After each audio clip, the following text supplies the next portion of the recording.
Hi friends, welcome to Nithu சமையல். இன்னைக்கு பார்க்க போகிற ரெசிபி பொங்கல்.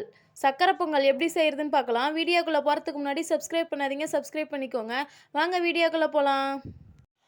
நான் 200 கிராம் அளவுக்கு பச்சரிசி எடுத்திருக்கேன். இதை நல்லா 2 தடவை நல்லா கழுவிக்கலாம். நல்லா 3 தடவை நல்லா அரிசி கழுவியாச்சு. இது ஓரமாக இருக்கட்டும். நான் 100 கிராம் அளவுக்கு பாசிப்பருப்பு எடுத்திருக்கேன். இதை நல்லா வறுத்துக்கலாம்.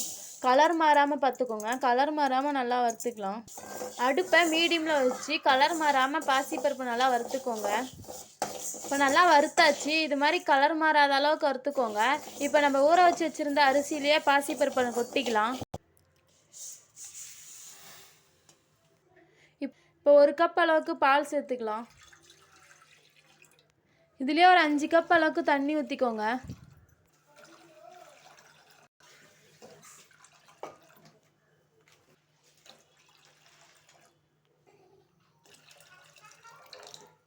இப்போ பால் நல்லா பொங்கி வரட்டும். பாருங்கள், இப்போ பொங்கி வருது. இப்போ நம்ம அரிசி சேர்த்துக்கலாம். நம்ம ஊற வச்சு வச்சுருந்தா அரிசியும் பாசிப்பருப்பும் சேர்த்துக்கலாம்.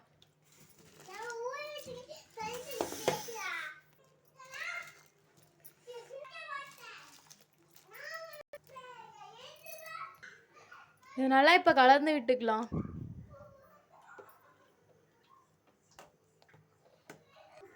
இது ரெண்டும் நல்லா வேகட்டும். அரிசி பாசிப்பருப்பும் நல்லா வேகட்டும். நல்லா கிண்டி விட்டுட்டே இருங்க. கிண்டி விடாமல் இருக்காதுங்க. கிண்டி விடாமல் விட்டால் அடி பிடிச்சிக்கும். அதனால் கிண்டி விட்டுக்கிட்டே இருங்க. இப்போ நம்ம வெல்லம் சேர்த்திக்கலாம். நான் 350 கிராம் அளவுக்கு வெல்லம் எடுத்திருக்கேன். இதை சேர்த்துக்கலாம்.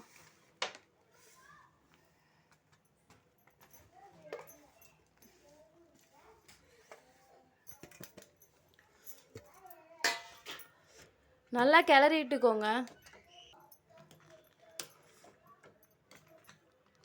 நல்லா சுத்தமான வெல்லமாக பார்த்து எடுத்துக்கோங்க. இப்போ நம்ம முந்திரி திராட்சை வறுத்துக்கலாம். 1 ஸ்பூன் அளவுக்கு நெய் ஊற்றிக்கோங்க. நான் ஒரு 10 முந்திரி அளவுக்கு உடச்சி வச்சுருக்கேன். இதை வறுத்துக்கலாம். இதுலேயே ஒரு 20 திராட்சை அளவுக்கு போட்டுக்கலாம்.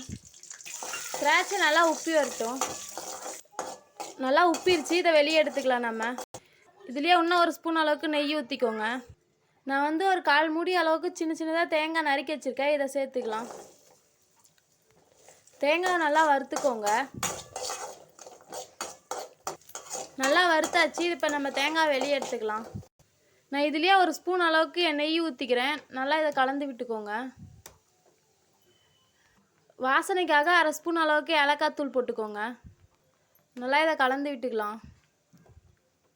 இப்போ நம்ம வறுத்து வச்சுருந்த முந்திரி திராட்சையை சேர்த்துக்கலாம். இது நல்லா கலந்து விட்டுக்கலாம். இதுலேயே வறுத்து வச்ச தேங்காயையும் சேர்த்துக்கலாம்.